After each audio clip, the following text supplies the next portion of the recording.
வணக்கம். உங்கள் ஜோதிடர் பி.ஆர். கணேஷ். ஒவ்வொரு நாளும் ஒவ்வொரு ஹோரைகள், 7 ஹோரைகள், அதாவது ராகு கேது ஹோரைகள் என்பது கிடையாது.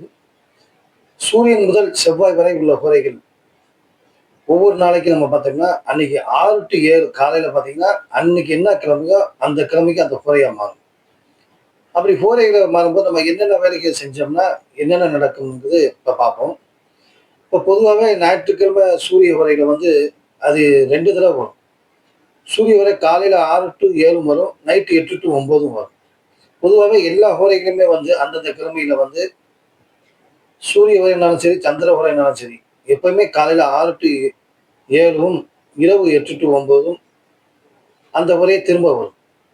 அப்படி வரும்போது அந்த நாளுக்கு கொஞ்சம் பவரா இருக்கும். பொதுவாக சூரியன் உரையில சிவபெருமான தரிசனம் பண்ணா நன்மை நடக்கும். நன்றி, வணக்கம்.